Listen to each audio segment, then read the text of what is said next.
I am going to beat you into the living death.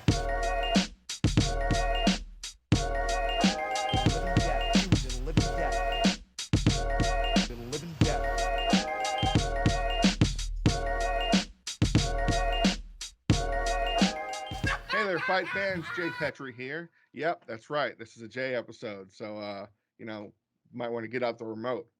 But if you want to stick with us, we love you and we appreciate you and we're happy to have you. If you haven't subscribed and liked this thing already, go on and do it now. As you notice, Ant Walker, he's big leaguing us this week. No, he's got important duties to take care of, so he'll be back very shortly. We're back after a week off. We all needed to recharge and come back after a really hard 8-week stretch. This is the Living Death Show. Officially, this is the 15th iteration since we rebranded, but we're on episode 128, I think, right now of all our shows. And it's a 3-man panel today. We have our special guest, well, first introduced. It's Pat Auger, Sherdog business extraordinaire, who handles all of those matters for us. Pat, how you doing, pal? Doing good. Doing good. Extraordinaire is a new one. I appreciate that. I do what I Yeah, can. I do what I can. I feel like, host or pod, that you got to have a little pomp to it. And of course, we have Sherdog.com senior editor Ben Duffy. What does Ant say? He's the master of all trades, and he's the jack of them all. And yes, I did it that way on purpose. Ben, what's up, pal? I master and jack off on all of the trades. I'm happy to be back. I'm the reason we didn't have an episode last week, as I was busy freezing my ass off in the mountain tundra of Utah for my oldest kid's wedding. Yes, I am that old, and I will be a grandpa, I imagine, within the next couple of years. FML. But other than that, I'm doing great. Got back into town and skidded right into, well, I wouldn't call it an event of the year candidate, but certainly a fight of the year candidate and a big and important event where we learned a bunch of things, and I can't wait to start talking about them. Yeah, we kind of all skidded into this event. I mean, really, it's funny how the UFC is very interesting how it puts the shows together, because sometimes it'll start on a high note and sometimes it'll end on a low note. Like the Columbus card, wasn't exactly the biggest everything considering it had followed the London card. But 273, they had a lot to offer. UFC 273, of course, capped off by 2 title fights. And the fight of the year candidate that we will talk about shortly. I'll lead off with the stat of the week, because headliner Alexander Volkanovski won his 21st fight in a row, and he is 11 for 11 in the UFC. That's the stat is 11. He has 11 straight wins. And of course, he started his career in the UFC. He hasn't lost yet, and there's only 5 people now that have done that. I mean, Royce Gracie, Anderson Silva, Khabib, and Kamaru Usman are the only ones who went into the UFC and haven't lost, winning that many in a row. So 11 wins in a row for Alexander Volkanovski.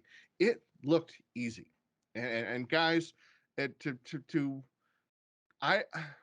when I wrote up the Sherdog Prime Picks column, I knew it would be a flyer on Korean Zombie, because I knew that Volkanovski is just so talented anywhere the fight goes. But Korean Zombie is a dangerous guy anywhere you want him to be. On the feet, he hits hard. On the ground, he can snake up a darks or whatever. He blew Korean Zombie away. 3rd straight title defense for Volkanovski. Is it time to have that conversation, or at least start the conversation of stacking Volkanovski up against Jose Aldo and Max Holloway for the all-time great 145ers? Pat, what are you thinking? It's tough because, in my opinion, it depends on how you score Volk versus Holloway too, right? Mm-hmm.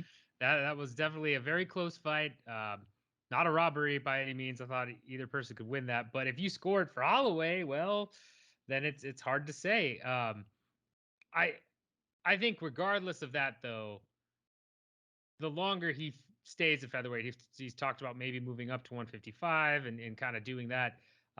He will be in that conversation because he's clearly leagues above the rest of the division. Him and Max are in a league of their own at 145, in my opinion.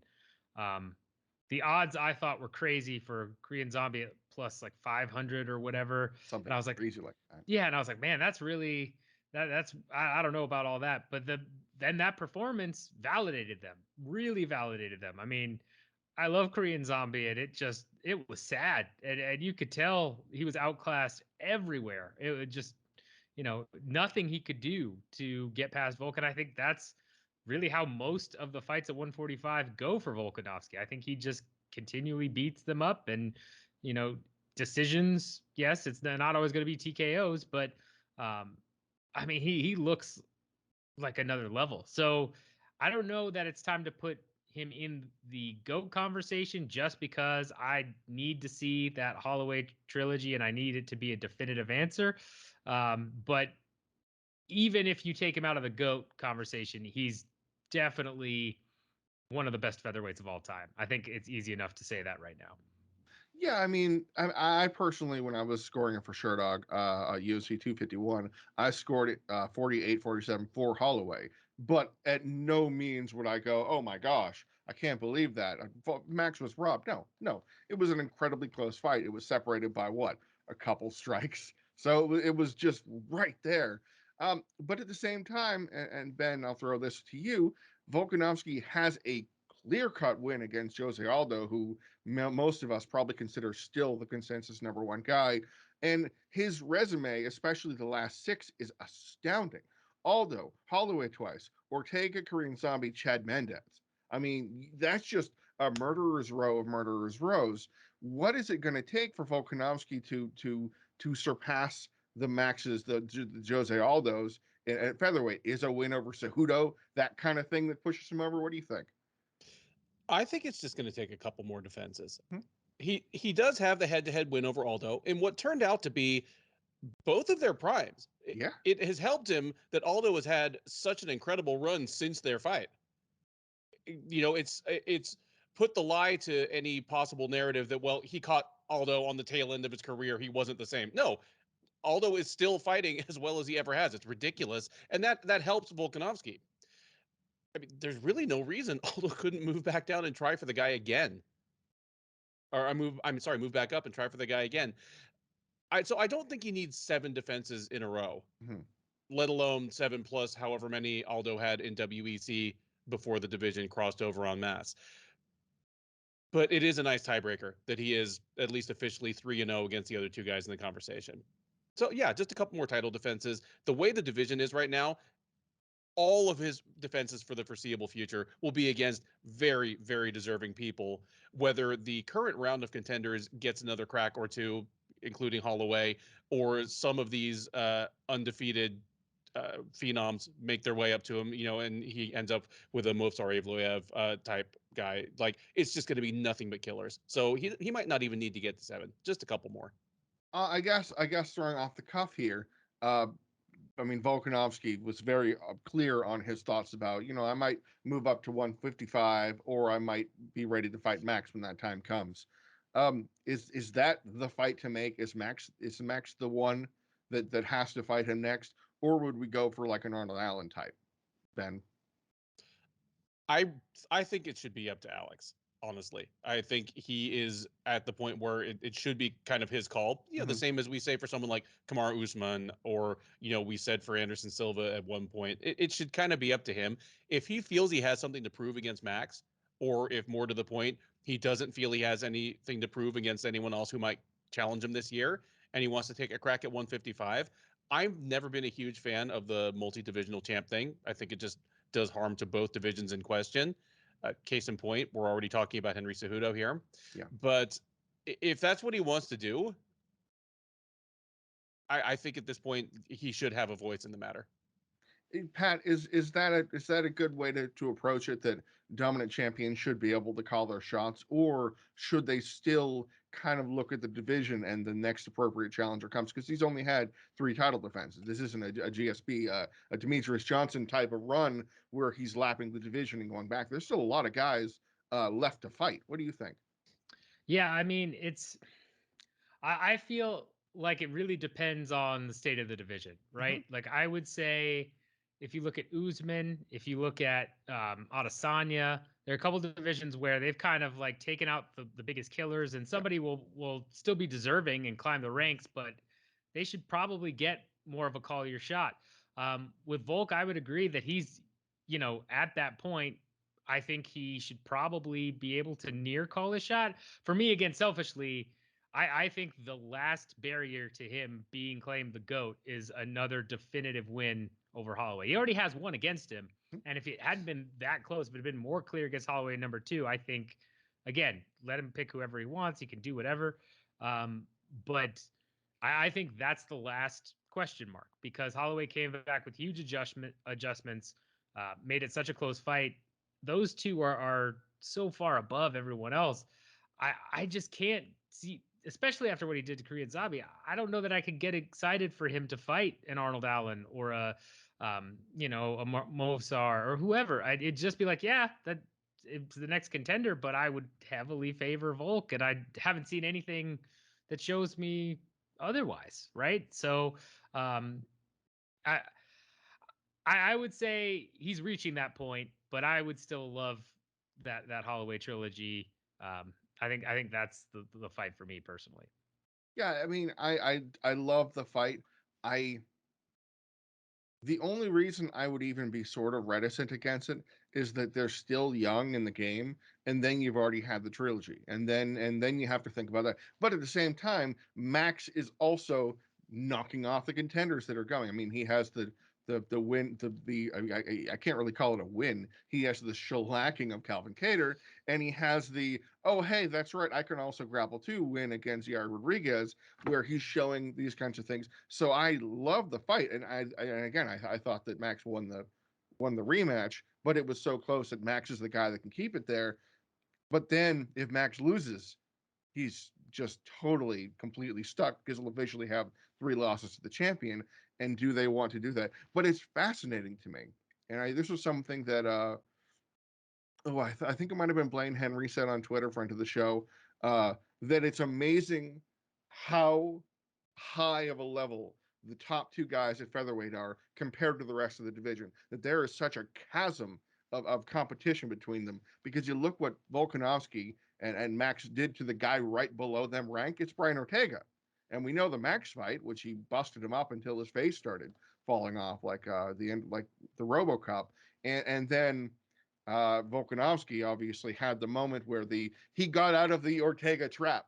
He defeated the Ortega 3rd round death choke that has gotten so many people before. And then Yair, Max thrashed him, and Chan Sung Jung. So in Kattar are the next guys in line. So yeah, it might be that kind of shot where they have to go for a rematch sometime. But then it makes you wonder, because do you want to rematch title fights when they're close like that? And boom, we've had our 3rd fight. And by that, we're thinking now about the co-main event where Aljamain Sterling edged Petr Yan. It was a split decision that I scored for Sterling, because I gave him a 10-8 second round, and I had him winning the first round, so it was 48-46 for me. But I'm not at all upset if you said 48-47. 48-47 Yan, I don't see it, but I'm not upset if somebody thinks it. Like, the first round was the one that people talk about and go, oh, geez, that was really close. But when you look at it, Petr Yan landed about, 7 or 8 strikes, and Aljamain Sterling landed something like 20 kicks on the outside. It just seemed to me like that. But I might be not biased, but I might have looked at it a certain different way. So I guess I'll ask you guys now. Ben, you can answer this first. How'd you score Aljamain Sterling, Petr Yan? I scored it a draw. I gave Oh, Yan okay. the first round, and I gave Sterling a 10-8 second round, Sterling the 3rd round, Yan the 4th and 5th. So I had it 47-47. Having said that, I feel as though the right guy won the fight. Even though I scored it a draw, if you told me that one guy or the other was going to come away with a, split decision or majority decision or whatever, I would be like, I hope it's Sterling, because taken as a whole, I feel as though he won the fight. Pat, are you feeling that? Would the draw have satisfied you? Was Sterling the right guy to win it? The draw doesn't satisfy anybody. That's why I laid out the big caveat there. Nobody likes a draw. I kind of wouldn't have minded the draw, because then that would have been an easy sell for a rematch. That's true. I had it Sterling. I had it 48-47. I thought I could see why someone would score at 10-8, but I didn't think there was enough, because in that second round where Sterling was constantly going for submissions right? Yan was like arched up on his back, was throwing enough offense, and there wasn't enough offense from Sterling other than the submission attempts with Yan was defending. So I didn't think it was worthy of a 10-8. But I could see why people would. Like I don't disagree with that super hardcore or anything. But I thought in the first round it came down to that, and like you said, I thought Sterling landed just a couple more strikes, and Yan kind of cruised, and he does that in fights. Yan does that almost every fight. First round, he kind of just like feels things out, kind of cruise controls, ends up losing a lot of the first rounds. I think he even lost the first round against Aldo, and then proceeded to beat the crap out of Aldo. So I mean, I'm not upset. It was close enough. It's one of those things where I would love to see the trilogy, because in that first fight again, Yan must be kicking himself, because if he doesn't throw that knee, Yan probably just finishes Aljo with punches. I mean, Aljo was gassed, was hurting. It was bad. So it's to me, that third fight is still very intriguing, especially anytime you've got a fighter coming on strong in the late rounds, right? Yan clearly won round 4 and 5. If we go back to old school UFC where there's no time limit, I think Yan probably gets it done, but maybe not, because then there also wouldn't have been a round break, and so it's kind of who knows. But I want to see that rematch, because I also believe Yan and Aljo are a level above, right? Not as much of a level as Volk and Holloway. There are still plenty of exciting fights there. At bantamweight, bantamweight's one of the most exciting divisions right now. But I kind of want it to be definitive, because my biggest fear in putting off the trilogy is that you're going to end up with a situation where one guy gets hurt, one guy loses, something happens, and then you never get it. I mean, people are talking about the McGregor Diaz trilogy now, and does anybody want to see that fight at this point? I mean, it's both guys have kind of had their wins and losses. It would still be fun, but at the same time, it's lost a lot of steam. And right now, there's still a ton of heat about who won the second fight, especially given the first fight. To me, it's if Aljo wants to defend against just one other person, have Yan beat a contender, and then they rematch, great. But I don't want to wait too long on this one, because I think the third fight is completely different than 2 or 1.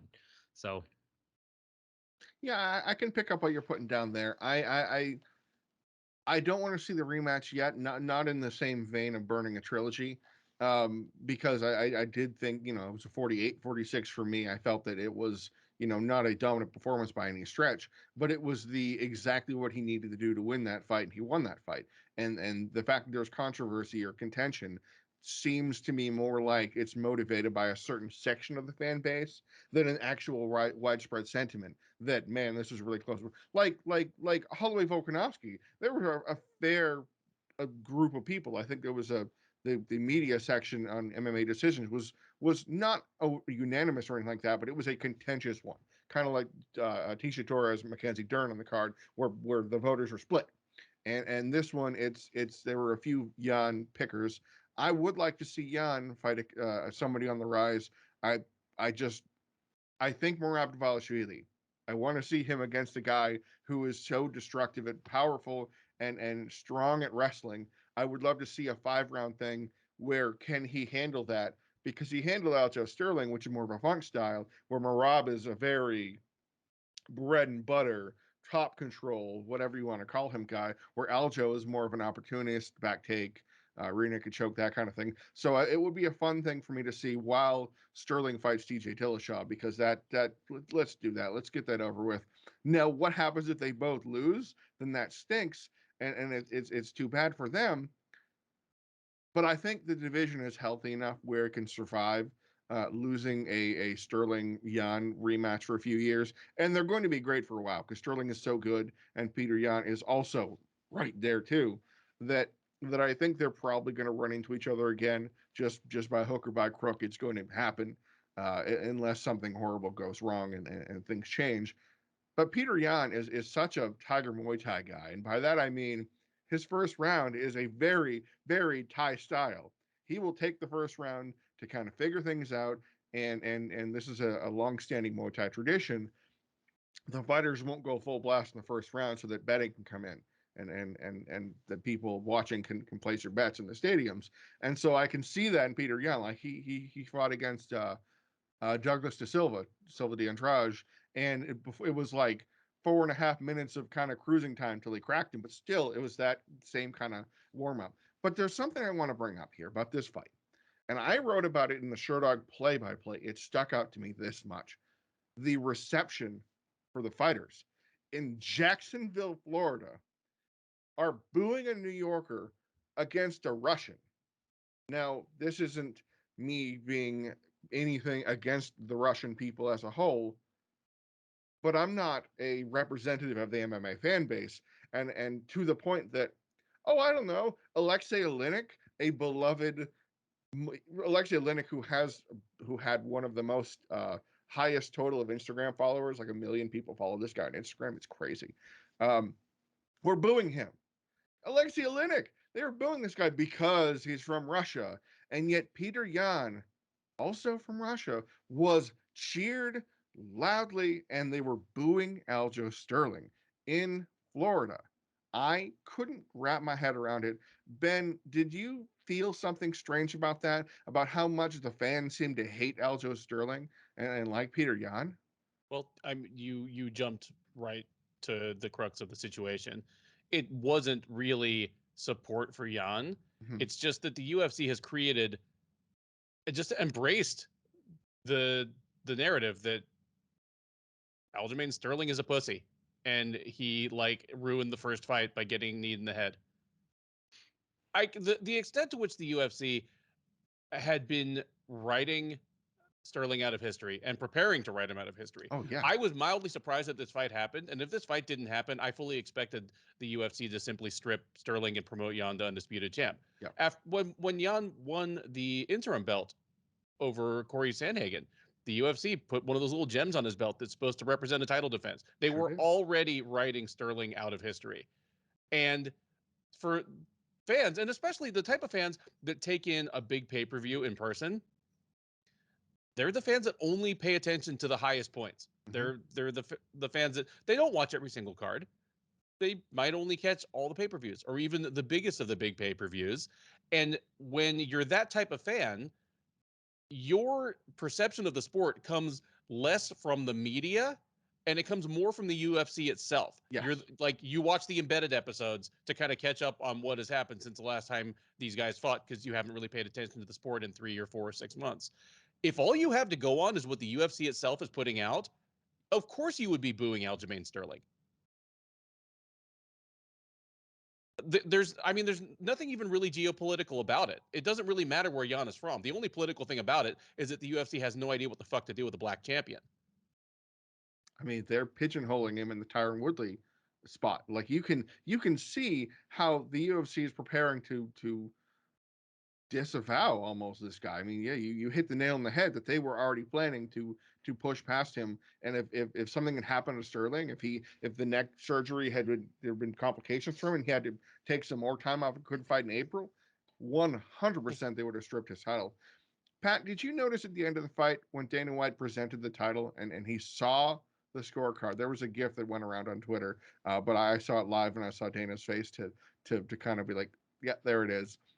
When Dana he looked over and saw Bruce Buffer's scorecard and learned who won the fight, a scowl did not creep across his face as much as it exploded on his face, like immediate disdain for the result. Now, not just because we hear him saying that they got it wrong, he said that in a post-fight interview, but he was genuinely physically displaying his disappointment at that fight. Are you surprised about that? Or did that take you any way?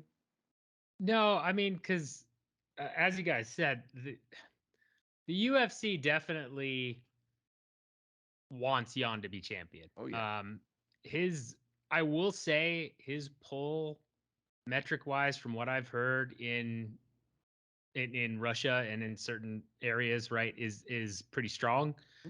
So I think he's just a better business move for them. But on top of that, the UFC is also, full on.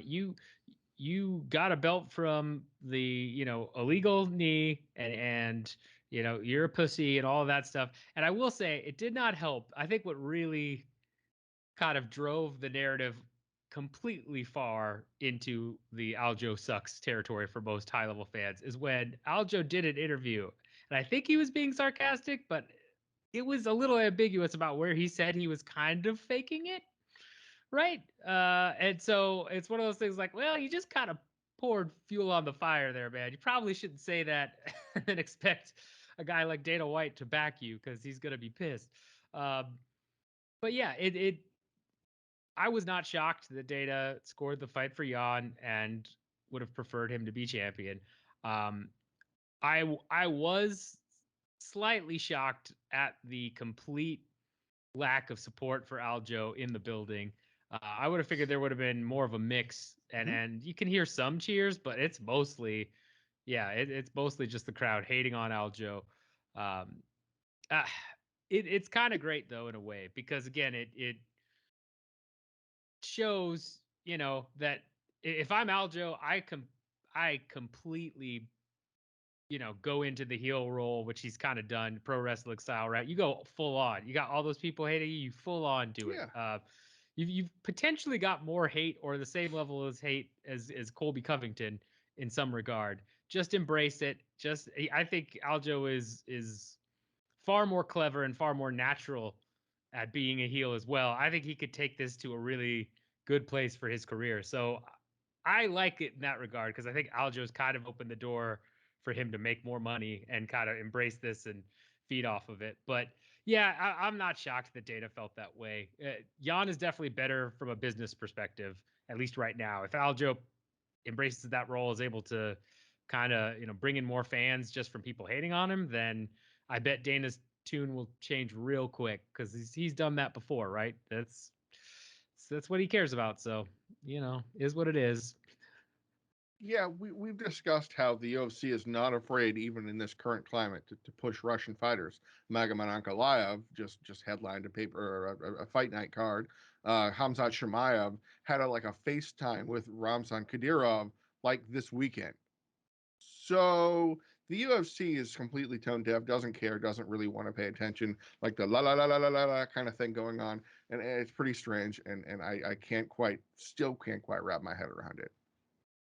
Now, if you're tuning in right now, I'm imagining you probably skipped past the couple sections beforehand because you wanted us to talk about this fight. Because we're going to talk about this fight. It's the people's main event, so to speak. Khamzat Chimaev, Gilbert Burns. This is the Living Death Show, and we welcome you to the broadcast late in because you skipped past our conversation because this fight was just so bananas. Which, by the way, I had said and written all the way up to this fight card that Gilbert Burns was one of the livest underdogs that could possibly happen, and that the betting line was absurd. Had we convened last week, my main talking point would have been about Chimaev. You know, I don't think he's going to win this fight. I think he's going to deal with a lot more adversity, and he won't be prepared for it. I mean, I was surprised in some facets. But I would have, and if I had a paper copy to show you, would have said, don't be surprised if Gilbert Burns drops Khamzat Chimaev in this fight, that his power is extremely effective at this weight class, and that Chimaev hasn't been hit very hard. Well, that played out. I was the only media member. I'm out in the limb. I'm in Drake Riggs land. I was the only scoring media member to score this fight for Gilbert Burns because I thought in the third round, Chimaev's most effective strikes were jabs, while Gilbert Burns was more accurate, more active, and landing powerful hooks that were getting his attention. Chimaev backed Burns up against the wall early into the third round and was kind of working him, but Burns was able to shell up and defend for most of it. And about 2 minutes, 90 seconds left in the third round, Gilbert Burns just flipped a switch and said, I'm not tired anymore. Well, I don't know where that came from, but he totally turned it on and started giving it to Chimaev and hurting him, I think. So at the end of the day, I scored a 29-28 Gilbert Burns, and I was the only one that did so. And I still do, I support myself. I stand by it. I have not rewatched the fight because judges don't get to rewatch a fight when they're scoring it. They're scoring it live, and that's their impression. So I know that means you guys probably scored it for Chimaev as well. So I'll skip past the how did you score this fight territory, unless you want to rip on me for that, and you can in your answer. Ben, this is your favorite question that I've kind of co-opted and taken for many, many moons. What did we learn here? I mean, obviously, the question I raised about who do we learn more about, obviously we learn more about Chimaev. That's kind of the softball. So what did you learn in this Chimaev Burns fight? Well, as you mentioned, he entered this fight as one of the biggest favorites on the card. Yeah. So if he won the fight, that's no more than expected, apparently. So what I wanted to learn out of it is, am I more or less excited to see him fight Colby Covington or Kamaru Usman than I was beforehand? And the answer is, I am more excited. Even though he barely won this fight, I did score it for him, but I don't even hate the scorecard that went the other way. I learned a few things about his flaws. I wanted to know what it would look like if he had to go past the middle of the second round of a hard fight fought at a reasonably high pace. I learned that. I wanted to learn what it would look like when he got hit hard by a hard-hitting welterweight. I learned that. And I learned enough that, yeah, I think he deserves, at the very least, a title eliminator type fight against someone like Covington. Or if things pan out this way, once Kamaru Usman and Leon Edwards ever get their business settled, a title shot next, I wouldn't hate that either. I think a win over Gilbert Burns, especially with everything else Chimaev has done by the eyeball test, should earn that. He is not a flawless fighter. He's still a work in progress. He has an incredible offensive skill set, and he has incredible physical gifts. But he gets hit. He's hittable. If Gilbert Burns could put him on his butt, Kamaru Usman absolutely could. We've learned that his gas tank is acceptable for a welterweight contender, but it's definitely not a strength. And if you're tired after 3 rounds with Gilbert Burns, 5 rounds with Colby Covington is going to be hell on earth, because Covington is also an incredibly hard guy to hurt or put away. I could absolutely see Chimaev burning himself out against someone like Covington. Like, Chimaev dwarfed Burns as he would Covington, and it ended up not mattering that much. So I've learned that Chimaev probably does deserve to be in the title picture, but I've learned that I don't necessarily favor him against either of the guys ahead of him. And for the people that were crowning him a future 2-division champ after 30 seconds of octagon work, that's going to be a hard pill to swallow. And I'm sure we're going to talk about this at some point down the road, like meaning on this show, but the amount of backlash, like there's no middle ground for MMA fans. There is. Everyone is either the GOAT or just an overrated bum. Is it not possible that this guy is just a top 5 welterweight at age 28 who probably hasn't hit a ceiling yet? Is that so hard for us to say? That's what I learned. Yeah, I mean, I learned something. Like I wrote in my the Prime Picks column that there were a ton of questions, that I actually presented a short list of questions, and most of them were directly answered in some fashion. And how will he react when he is really hit hard for the first time in the octagon? What will it be like when he can't run through somebody? Those kinds of simple questions that most of us had going into it, and I had a fair amount of takeaways. And there's something I took issue with the fact that the UFC stats, the official scorekeeper of information, strikes and takedowns and whatnot, did not credit Gilbert Burns with a single knockdown, even though I am comfortable saying that he dropped Chimaev 2 times. So that it was more obvious than Khabib dropping Conor McGregor. But I don't want to digress down that path. Pat, was there one big takeaway you had from Chimaev Burns, or was it just a whole bunch of small ones? What are you feeling from that one? Yeah, I think I think it's a mix. There was one big takeaway, and for me, it was that against elite level competition, Chimaev is human, right? Like, if you watch some of his early fights on the regional scene, right, where he still dominates guys or gets decisions, he had some flaws. He definitely did, and that's starting out early in your career. That always happens, right? I mean, not a big deal, but the big thing for me is as your career progresses, once you get to elite competition, have you closed those flaws? Have you been able to work on them? And based on his run in the UFC so far, he'd finished or dominated everyone so badly that we hadn't seen him be tested with real adversity. And so here we got to see some of those flaws exposed, and he still pulled out a win. I'm with Ben. I don't necessarily disagree with your scorecard, Jay. I mean, I had it for Chimaev, but I don't look at that and say, "Oh, that's crazy. How could you do that?" Right. Because it was third round was a lot of back and forth, and to me, it's one of those things where I am half with Ben, where I'm excited to see Chimaev against Covington and probably Leon Edwards. I am less excited now to see him against Usman, just because Usman has continually upped his game, and I think that right now Chimaev is not ready for Usman, but he is young. And he has time to continue to add on to his skill set to close some of those gaps. He'll learn a ton from this fight. So I'm excited to see down the road that fight. But if you were going to put Chimaev in a title fight right now, I'd pretty heavily favor Usman, just because, again, gas tank was acceptable for 3 rounds. I think Usman's going to be much harder. And also Burns kind of exposed Chimaev, where Burns was able to get up and to fight, quite a bit. I think Usman or Covington are able to do far better in that realm than Burns did. And Burns is a fighter that used to fight at 155 and now is at 170. Usman could probably easily fight at 185 and is going to be bigger. I think that's going to be more of a problem for Chimaev right now. But I mean, it was an awesome fight, and we'll talk about this more later on the show. I think we learned a lot more about Chimaev. We also learned a lot about Burns, though. I mean, he pulled deep into the gas tank and deep into his repertoire to come back and make that fight exciting all the way to the end, when I think a lot of guys would have been down for the count. The way he survived that first knockdown and was able to come back and then still throw everything he could, I mean, that's saying a lot, because you look at what Chimaev did to Mearshart or some of the other guys at the regional C, where it's just you're gone.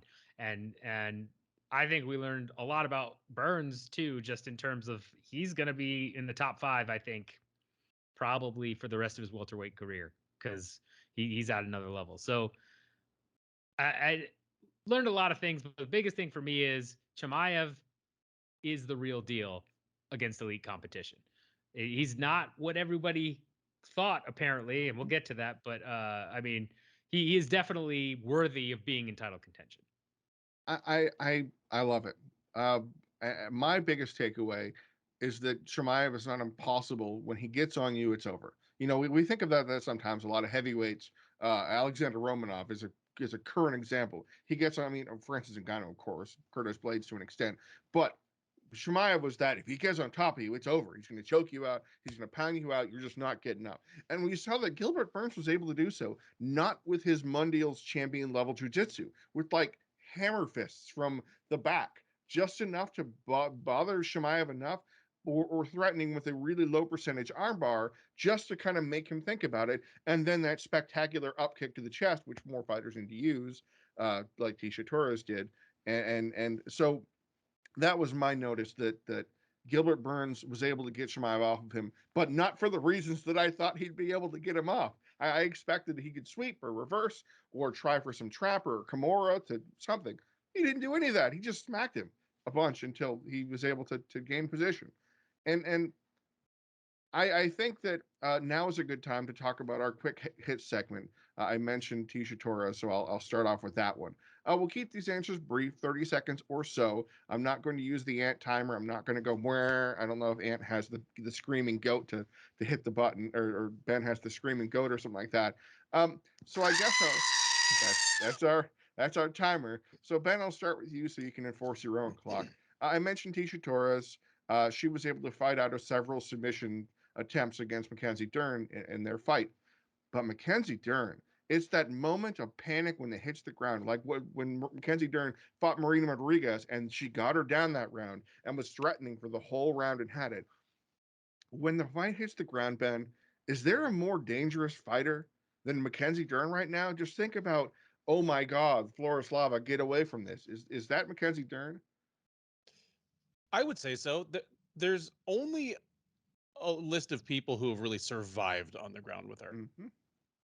And the ones who have survived to the point that they were actually able to win the fight, there's two of them. There's Marina Rodriguez and there's Amanda Ribas. And both of them are top 10, if not top 5 women. They're both in the title picture. And that's about it. Aside from that, people have had moral victories in which they got back up once or fought off a couple takedowns or survived to the end of a round, but that's about it. She's certainly in the discussion. She's someone who's, I mean, her credentials on the grappling side are obvious, but have actually carried over to the MMA side. Like she is as good an MMA grappler as she was a competition grappler. So yeah, I'm comfortable saying she belongs. Ding. Oh, just in time. For those timing it, don't. All right, Pat, I'm going to throw it to you. I'm going to ask you about one of the few finishes on this fight card. Alexey Oleynik hit a scarf hold that made Jared Vanderaa actually have to run over to his corner to throw open a bucket because the choke, the neck crank, whatever damage may have done, hurt or affected him so much that he had to start vomiting immediately. Alexey Oleynik, 44 years old, has 7 submissions as a heavyweight. Ben, maybe I'll throw it to you afterwards because you really want to talk about this one. But Pat, is Oleynik, he said to Joe Rogan he's going to fight 5-10 more years, obviously a joke, but maybe not because he's a crazy and he has that style. Is he going to be able to pass Frank Mir's submission record, which is just one more before it's all over? All depends on who they match him up with. I mean, that takedown for Vanderaa was very, very sloppy. It's something, right?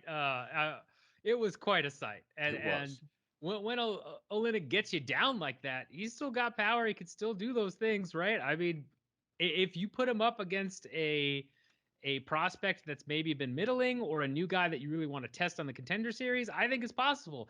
If you put him up against every ranked guy or even near ranked guy, I think unfortunately he's just getting a little long in the tooth, and I'm not sure he can pull that off. So I hope he does, because that would be great, but it's got to be the right fight, because yeah, he's getting up there. Ding. Ben, you're dying to say something. Come on, hit me. I really wasn't dying to say anything other than I hope wherever he was Saturday night, like Mark Coleman smiled and like an angel got its wings and flew away, because that shit still works. It like there are certain moves that they worked in 1995 and today they only work in women's MMA or heavyweight, and like scarf hold, throw, like the hip toss and submission is one of the biggest ones. And Jared Vanderaa going and saying, "Hey, teach me that," and then learning an Ezekiel choke from Oleynik was spectacular. And then Vanderaa on social media said, "I'm going to get, well, you know who's going to be drilling scarf hold defenses?" I'm thinking, no one in the division is going to put that on you unless you rematch Oleynik. So there's sure, only one time you needed to drill that, and you missed it. Yeah, like I don't know, Maurice Green maybe might try, but like that's it. Well, if he's fighting Maurice Green, he's not our problem anymore anyway. Yeah, that's about it. Yeah, I'm pretty sure Vanderaa isn't that his 3rd loss in a row? I'm pretty sure. Yeah, yeah. He's headed to Eagle FC. Yeah. Hey, that'll work. We'll fight you into Santos. So I guess I'll answer a question. And I'm sad. Yeah, I know, it's okay. He'll beat JDS will beat Yorgan de Castro and get on the winning record and win a title fight. So the fight between Raquel Pennington and Sara McMann, or Raquel Pennington and Aspen Ladd, was very interesting for a lot of ways. I'll skip past the dramatic parts and talk about the post fight where Raquel Pennington called the shot for a title eliminator against Sara McMann. Ding. I like it because the options are just so few and far between at women's 135. It's weird how Holly Holm is kind of the ultimate Joe Benavidez smash you down type. Like there's a scene in I think the first Jackass movie where they build this little obstacle ramp course where they ride their skateboard through, and all the guys are lined up on the edge, and they're throwing these big black bags, swinging on chains to to go by, and the blind Tony Hawk goes blindfolded and they're swinging, and Preston Lacey is at the end with one bag and he's just waiting and holding it and going bam, and he keeps knocking people off and they go flying. Holly Holm is that when it comes to champion contenders in the 135 division. Just she's that last stop, and she's going to go, no, running out down. I don't think so, and that kind of thing. So I like calling the fight. Does it make sense as a title fight? Like the winner of that gets a title fight? No. But it's Giuliani Pena as the champion. So what the hell? Let's get weird. Now, we have one last question, so we'll keep it all brief. We'll ask everybody this question. Marco Madsen, 37 years young. Can he make a run at lightweight, or will he hit a wall? Pat, go. No, he will hit a wall. Okay. That's pretty good. Ben, can you beat that? Agreed. It's a nice story, but he's gonna hit a wall. I actually picked Vince Pichel to beat him. I was wrong about that, but just Madsen. We just talked about Mackenzie Dern. Madsen is someone whose wrestling credentials have not carried over to the extent. Yeah, like I mean, there was a time, 8 years ago, that he was the second best wrestler, like freestyle wrestler in the world at his weight. Like, he's not the second best wrestler at lightweight in the UFC. He's not one of the 5 best wrestlers at lightweight in the UFC, and he's going to start running into the others real quick here. So yeah, he's probably going to hit a wall in his next fight. But it's been a real fun story. My only answer is if can Marco Madsen make a run at lightweight at 37? You know my answer, Ben Duffy. There you go. I want to see him fight Gregor Gillespie. I just want to see that. I want to see who can wrestle the other, because I know it'll turn into a sloppy kickboxing match, and I can't wait to see 3 rounds of kickboxing from wrestlers. I love it. I need it. It's kind of like Damian Maia, Ben Askren, except for a little weird. I can't wait. So at this fight card, the UFC debuted fan bonuses. If you guys recall, in addition to the post-fight bonuses that obviously Chimaev Burns got fight of the night, Volkanovski and Oleynik were the 2 performance bonuses. But there were also 3 bonuses based on fan voting where they get 30,000, 20,000, and 10,000. And the winners were Khamzat Chimaev, Alexander Volkanovski, and Petr Yan, who won 30, 20, and 10,000 extra dollars. If you made the call, Ben, who would you have given those fan bonuses to? I mean, undercard fighters, fighters for whom it would have been life-changing money. That's my real answer. But if you let fans choose these, you might as well not even let the fights play out. Yeah. We know what happens when you let fans choose. Fans are fucking stupid. So yeah, I would have given them to I would have given them to undercard fighters in every case. I mean, there's a very famous example of George St. Pierre versus Josh Koscheck, the rematch, getting the fight of the night fan voted bonus. Even then, it wasn't even close. The Matt was Matt Riddle. Anyway, yeah, it was bad.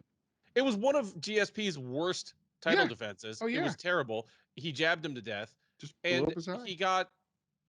I mean, he $100,000. could have got $50,000 just by digging in his couch cushions that night. He did not need it. And he got 6 figures for that win. Pat, would you have doled out to the others? Would you have made different choices? What are you thinking on those fan bonuses? Yeah, I mean, if I had the selection, I would have done Mike Malott at the 30,000 because he was the only one that had a highlight reel knockout, right? Would have done Oleynik for 20 because again, Oleynik doing old man Oleynik things. And then the 10, I would have probably given it to, again, a winner on the prelim somewhere, just because they need the money. I actually would not have been opposed to giving it to Volkanovski just for the 10 grand, just because of the performance he put on, right? I mean, I've never seen Korean Zombie look that bad. And I'm not sure many people could do that to Zombie. So I wouldn't be opposed for the 10 grand to go to him. But yeah, I mean, it's just, again, fan voting.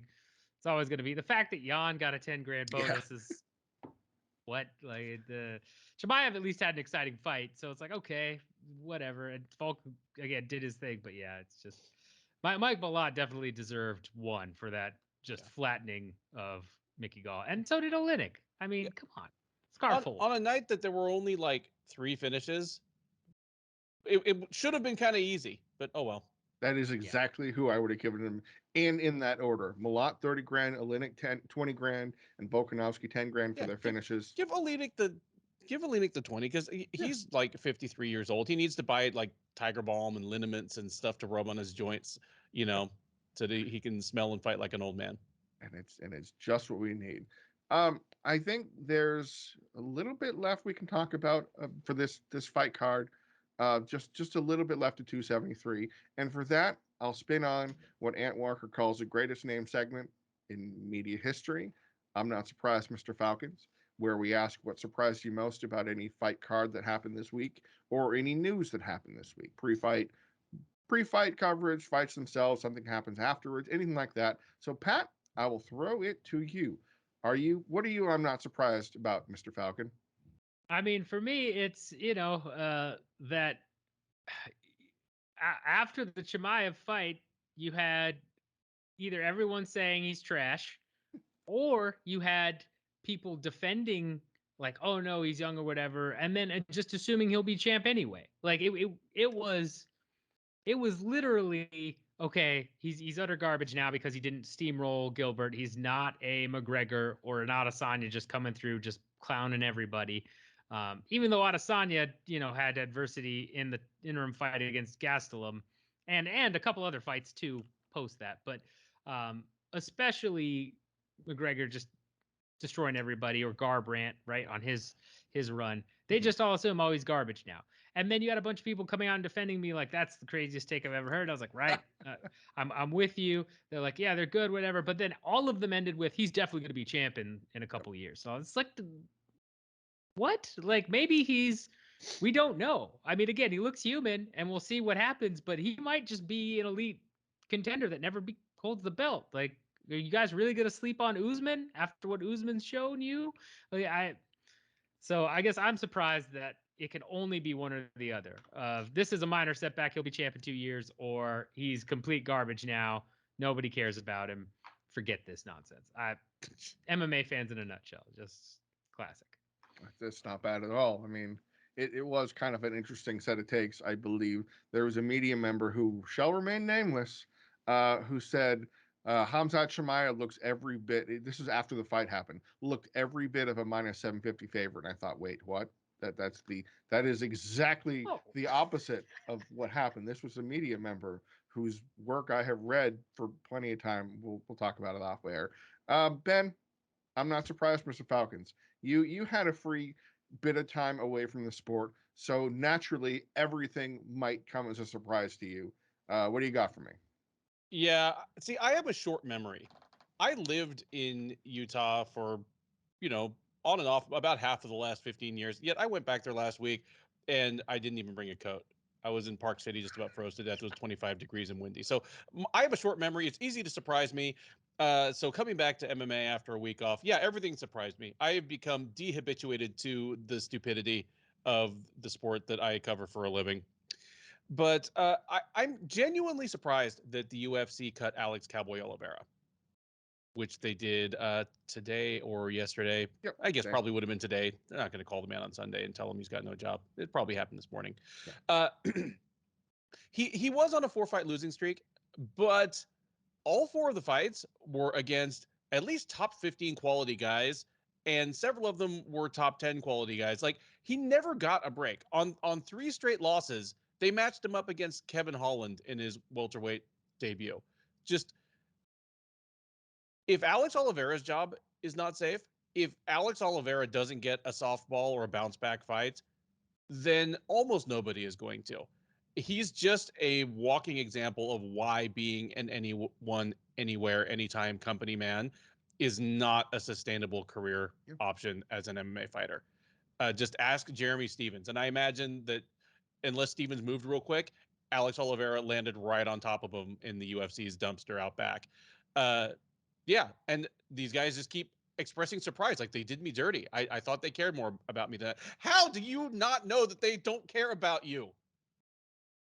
Do you know how many guys they can sign out of the Contender Series for 10-10 for what you make after 22 fights in the UFC? It's the opposite of being a company man. The longer you hang around, if you are not a star, If you don't have, if you're not a contender, or you don't have kind of the weird Sam Alvey type star power that sticks with you irrespective of your wins and losses, then it's the opposite of being a company man. Because as you move up through, the numbers, you have to justify your continued existence on roster. They're looking at you saying, how many new guys could we sign and just roll the dice on, for what you make? Because you're never going to be champ anyway, and you don't move the needle. That's Alex Oliveira. He's the latest guy to seem surprised by it, but I'm not, Mr. Falcons. Yeah, you really think of the names the UFC have dumped, and it's right at that. It's that Mendoza line. You're not going to get past here. You're not going to be able to become a champion like Liz Carmouche, Corey Anderson, Giga Mousasi. I thought for some reason, Juicy Formiga, like Jacare Souza. Yeah, they'll even cut Junior top 5 guys if they've had their shot at the title and they're not exciting. Yeah. And sometimes it backfires. I mean, by the end of this year, we might have to admit that Corey Anderson's the best light heavyweight on the planet. No kidding. But usually it works out just fine for him, and the machine keeps rolling. Yeah, it's a puppy mill of the Dana White's Contender Series, a series I used to love and have now not fallen in love with. Unless you're Andrei Arlovski. If you're Andrei Arlovski, they love you, which he does. But I guess he is sort of a pull and does some brand ambassador shit. Andrei Arlovski is the only person on roster who was with the UFC before Dana White. Yep. So it makes Dana feel young. There you go. Well, isn't he's stepping in on short notice to fight like Jake Collier, I think. So that's he is company manning. He gets $400K a fight. Yeah. I would take every short notice. Oh yeah, and he's gonna and he's taking fights that he can win. I like Jake, the prototype Collier. I don't know if he's the prototype anymore. He might have been at 185. He's the Play-Doh type now. He's expanded his persona a little bit. But I'm going to leave the UFC for my own unsurprised Mr. Falcon segment because it hit the news on Monday morning. It hit my inbox, and I just stopped, and I went, no way. What are we doing here? We're doing this thing. I can't believe it. KSW, my Polish circus fight friends, which I love this promotion dearly, and I have followed and written about this company for quite some time.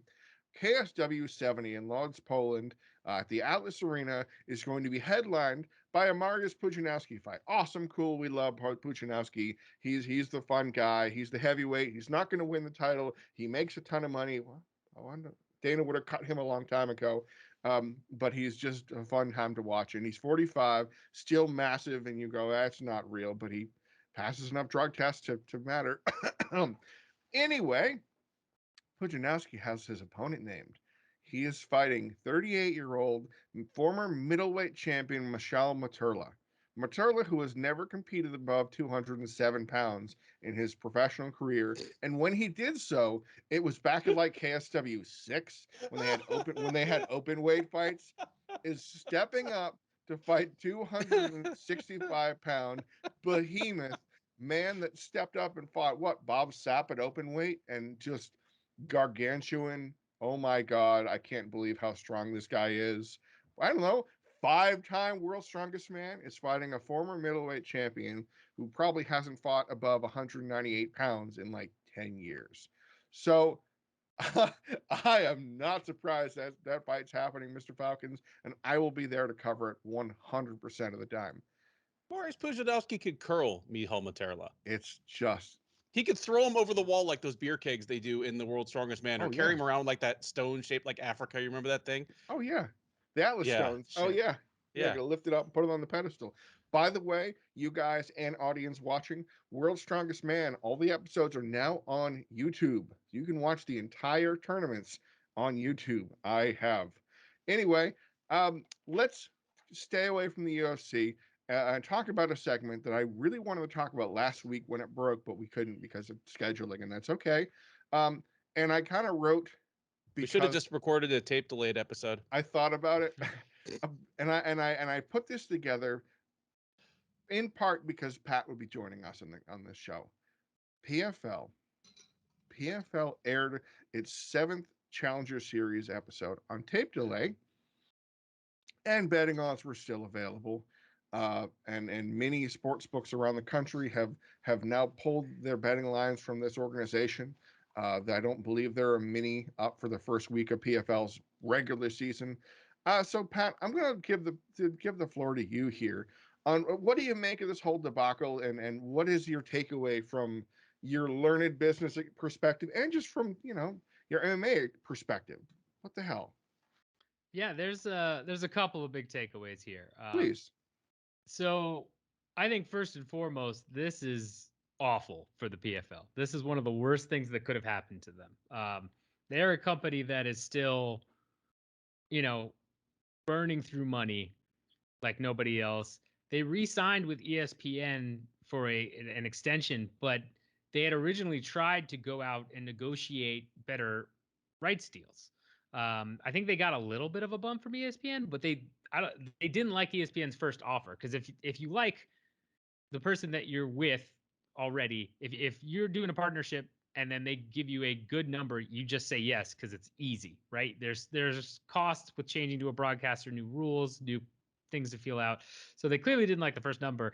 They obviously couldn't find what they wanted out there, so they again re-upped with ESPN, and they just had a bunch of sponsorships come in, right? Like they're working on sponsorships with IBM, Geico, Bud Light, these bigger name sponsors.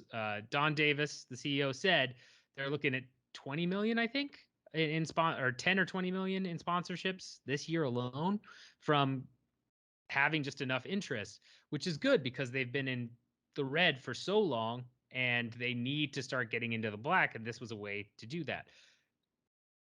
Gambling was also a huge part of this. And now that has been pulled and most likely will cause waves with some of the bigger sponsors. Not a good time. It came at one of the least opportune times for the PFL because their runway of investor money, they keep re-raising through funding, but it's getting shorter. And this is going to be a huge hiccup to overcome.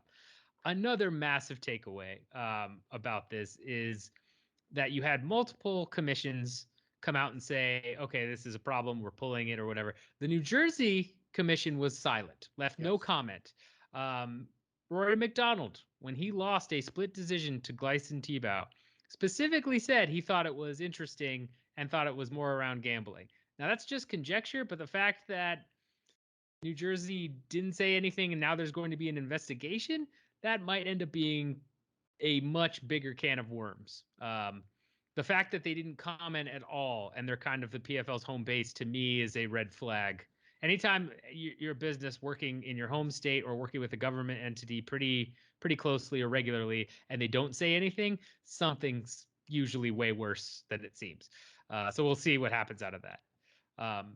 But I think the last thing that really should be noted as a big takeaway from this is that ESPN broke the story. You had a couple of bigger podcasts and names outside of the regular MMA media space mention it briefly, but there wasn't that much focus on it.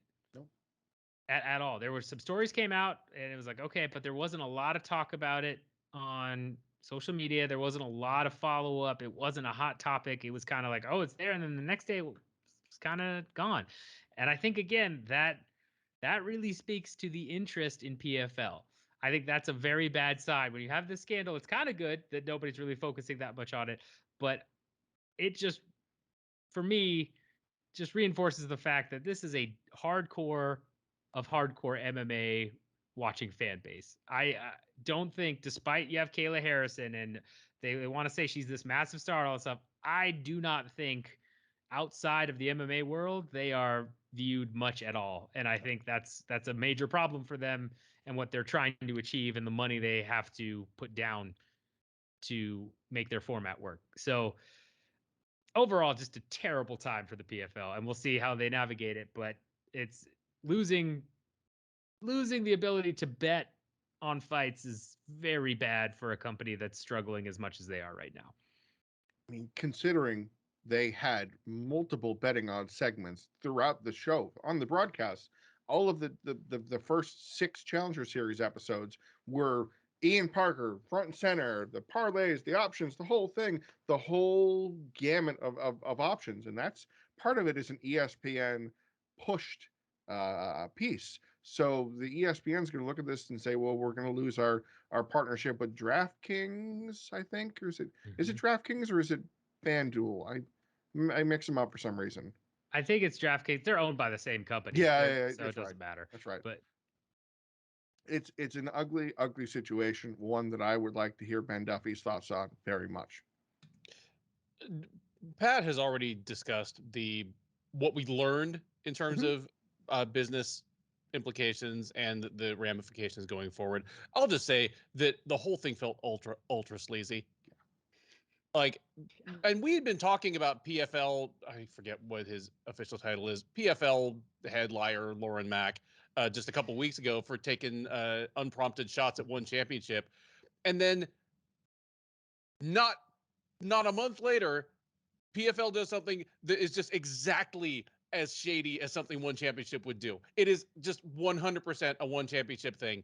And the way the kind of mealy-mouthed cover-up, well, if any sites took bets on this, we weren't aware of it. That is impossible. Yeah, that's not how it works.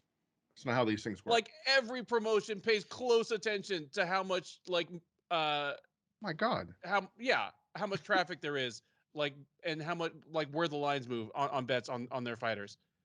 Like, every promotion does, even bad ones. Like, there's no way that PFL didn't know this. And yeah, like Mac's whole thing, like, well, you know, we never put out betting lines. We never encouraged people to bet on this. Yes, you did. It's just so transparently they had sleazy. fighters tweet like, "Oh, here's my office tonight," right? And they showed the cage. Like, yep. Yeah. Like, just where they obviously were trying to get them to imply that the fights were taking place live without flat out saying anything that would be actionable. It's just the worst. And dude, it makes me want to be done with PFL, really. Yeah. It's not even like hate. When one championship does stuff like this, I don't want to write a big expose. I just want to stop covering them entirely. It just, more than anything, I just find it tedious. And I say, just let them go play at the kids' table and let me report on the promotions that are at least trying to do things professionally. That's how I feel about PFL right now. Yeah, I mean, it's a big hands up in the air kind of moment. Just what are we doing here? Like, the PFL, the statement. Well, first of all, PFL, as a media member, as an editor for Sherdog that covers news, I get all of the media and all of the press releases for everybody. I don't know if you guys receive them too, but it's out there, so it's not, I'm not something special or anything like that. I'm just part of a stupid mailing list. Anyway, the weigh-ins, the weigh-in sheet for PFL 7 said the fights were happening live, and that came out the day before the fight card. That was the Thursday before the fights. It said live. So immediately Lauren Mack's statement, Lauren Mack, by the way, the person that sent out the weigh-in sheet, is just, how? Remember Lauren Mack just said, I lied a whole bunch for one championship because they kind of made me to, but you can believe me now. Well, no, we can't, because you're saying both of the things and they're mutually exclusive. So it's a problematic situation for PFL, because yes, we probably a year or so ago, we on the show had Aaron Gronstetter on to talk about certain fights. We talked about Bellator, for example, and we kind of put things into perspective about how little the outside world pays attention to these promotions that we think are a big deal, like Bellator. Like AJ McKee has like 50 or 60 or 70,000 followers on Instagram. It's not some crazy number for a champion, you think, et cetera, et cetera. So it's a very niche world we're in. So it's a big deal to us, whereas 90% of the populace out there looks and thinks that UFC is the sport name. It is, there, it's not MMA, it's UFC and that kind of situation. So PFL, what little goodwill it had tried to build up is just completely and utterly toast, and Ben Dumby is dead. R.I.P. in peace. That PFL just can't seem to get out of its own way. And this is a piece I wrote back last year for the All Turkey team about PFL just not being able to get out of its own way and consistently have self-inflicted wounds. Well, this is just another. And this is the situation where now it puts into doubt, as me, a media member, and as somebody very invested in fights and how they take place, for them to happen live is a very important thing for me, because that means they're not subject to editing or manipulation or outright removal. The fight didn't happen, because that is a risk that we have, or that we are concerned about as people that cover the sport and record it, is that if fights are tape delayed, it means that the promotion can put them out when they see fit, or not, in some circumstances.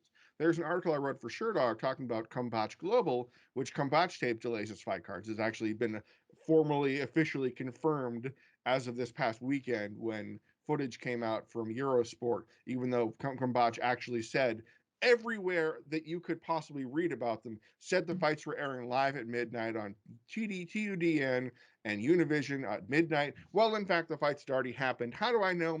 Because I saw a technical submission Kimura with a bone snap that echoed through their tape delayed arena. When we look at these fights and say, well, we don't know when they could have happened, we don't know when they happened, or if we're getting the whole picture. And that is a dangerous, dangerous thing to be a promotion that is put to there. There's an organization in Afghanistan, who I don't need to mention their name, that sends in fights, and they sent in fights to Fight Finder. I write these FF files, and I speak to Fight Finder staff members to compile these stories, that they sent in this information for their 7th fight card in February. Okay. And when they did so, it was a 4-fight card. These 4 fighters won. And it turned out, as I learned, the 4 fights took place in different rings. Like, you can clearly see this wasn't a fight card that happened on the same night. So the staff member said, no, this isn't a legitimate fight card. It didn't happen on the same night. We're not going to enter this. So a month later, the same Afghanistan organization said, okay, here is our 8th fight card. Let's enter these fights for me. And they're not, it turns out they're the same 8 fighters from show 7, with slightly different results, with different videos and everything. Just an absolute complete clown show. When PFL is putting itself into this place, game over, man. Game over. Now, I think we should move on, because we're probably running low on time. And thank you all for sticking with our beloved discussion about this horrible sport of ours. Is that Bellator 277 has a couple huge fights on it. AJ McKee, Patricio Pitbull 2, and Vadim Nemkov, Corey Anderson for $1 million light heavyweight title and possible #1 light heavyweight implications on the line. Ben, are you looking at this fight card and going, McKee Friere is the best, or McKee Pitbull is the big one, or Nemkov Anderson's the big one? What really is the biggest Bellator fight for you? What are you feeling about it? It's McKee versus Pitbull. You're echoing, good sir. Hello, Ben Duffy. Just that excited about it. That's Pat. While we're working on that, let's jump in. No, there you go. It's McKee versus Pitbull. They're both huge, but McKee is he is a unique property for Bellator right now. He is the fighter outside of the UFC that most people most want to see fight against his UFC counterparts. He is the fighter outside the UFC probably for whom you can make the best case that he might be the best in the world at that weight. With Anderson, we've seen it, and you can make the argument, but well, if he beats Nemkov, he's 1-1 against the UFC light heavyweight champ. He's 1-0 against the previous one, or vice versa, and he's the Bellator champ. With McKee, even by the eyeball test, he's kind of on that tip that Chimaev was up until last Saturday, or that John Jones was on his way up, where each successive test that was supposed to be the next logical test in his development, he just blew through in such a way as to make it look silly. So I think it is the bigger fight, even though they're both huge. Pat? Yeah, I'm torn, because I definitely lean McKee versus Pitbull. The only thing is the ramifications of Anderson winning, right? Because he has fought for the UFC already and has beat some of those guys in the champions.